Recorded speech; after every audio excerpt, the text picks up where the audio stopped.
Good evening students, welcome to study with प्रेक्षा।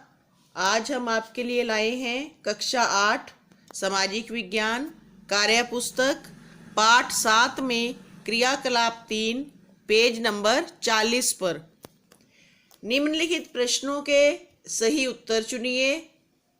कर्नाटक के युद्ध हुए थे कितने? 3। सहायक संधि किसने चलाई? लॉर्ड वेल्जली ने।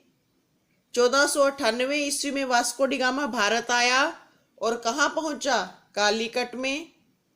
डचों ने 1602 में गरम मसालों पर कब्जा करने के लिए किसको हराया?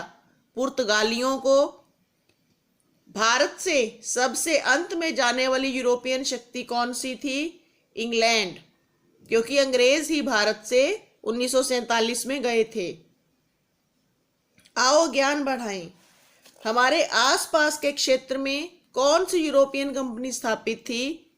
अगर देखा जाए तो हरियाणा पंजाब में मसालों का कारोबार नहीं होता, इसलिए हमारे यहाँ तो कोई भी यूरोपियन कंपनी नहीं थी। लेकिन बाद के वर्षों में दिल्ली में ईस्ट इंडिया कंपनी ने अपना राज्य स्थापित कर लिया था, इसलिए हम इस प्रश्न के उत्तर में ईस्ट इंडिया कंपनी लिख सकते हैं। मैसूर के उस शासक का नाम बताइए जिससे हैदर अली ने गद्दी छीनी थी। उसका नाम था कृष्णराज वाडियार। कर्नाटक के किस युद्ध को सप्तवर्षीय युद्ध के नाम से जाना जाता है? तीसरे युद्ध को, जो 1756 से 1763 ईस्वी तक चला था। गुजरात के व्यापारी का नाम जिन्होंने भारत के समुद्री मार्ग की खोज में वास्को डी गामा की सहायता की, उनका नाम था कानजी मालम। ये कच्छ के एक व्यापारी थे और अफ्रीका तक अक्सर ये अपना सामान लेकर जाया करते थे।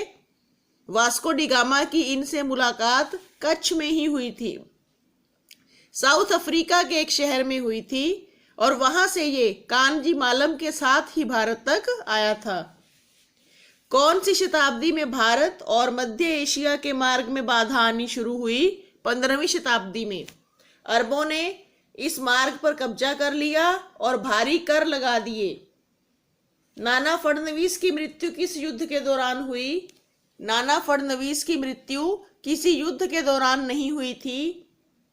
गोरखा समुदाय नेपाल से संबंध रखता था और ईस्ट इंडिया कंपनी ने बंबई को 1668 ईस्वी में किराए पर लिया था। चार्ल्स द्वितीय को ये शहर दहेज में मिला था और उन्होंने आगे ईस्ट इंडिया कंपनी को 10 पौंड वार्षिक किराए पर दिया था। सही गलत देखिए। भारत में क्रमशः पुर्तगाली, अंग्रेज, डच, डेनिश और फ्रांसीसी कंपनी आई। गलत, पुर्तगालियों के बाद डच आए थे, डच के बाद अंग्रेज। सभी यूरोपियन कंपनियों ने शुरुआती दौर में तटीय क्षेत्र पर फैक्ट्रियां स्थापित की। सही। भारतीयों की आपसी फूट के कारण ही भारत पर विदेशी प्रभुत्व स्थापित हुआ। सही। अंग्रेजों ने बक्सर के युद्ध के बाद कर इकट्ठा करने का अधिकार अपने हाथ में ले लिया था। सही। इसे दीवानी मिलना कहते हैं। इलाहाबाद की संधि के बाद अंग्रेजों ने दीवानी इकट्ठी करने का अधिकार अपने हाथ में ले लिया था। महाराजा रणजीत सिंह एक शक्तिशाली शासक थे। उनके होते हुए अंग्रेज पंजाब की तरफ आंख उठाकर भी नहीं देख सके। सही। अंग्रेजों ने षड्यंत्र, धोखा और रिश्वत के सहारे ही भारत पर कब्जा किया। सही। क्या हम जानते हैं कि उस समय के प्रमुख शहर कौन कौन से थे? कोचीन, सूरत, बंबई, पांडिचेरी और कालीकट। प्रमुख राज्य कौन कौन से थे? कर्नाटक, बंगाल, मैसूर और पंजाब।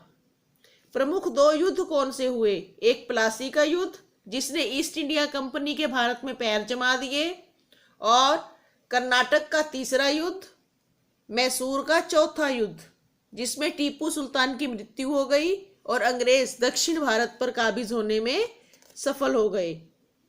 अपने 7वें अध्याय के अनुसार भारत में आने वाली कंपनियों के नाम: पुर्तगाली east India company, Dutch east India company, east India company जो भारत पर ज्यादा लंबे समय तक काबिज रही, और डेनिश ईस्ट इंडिया कंपनी।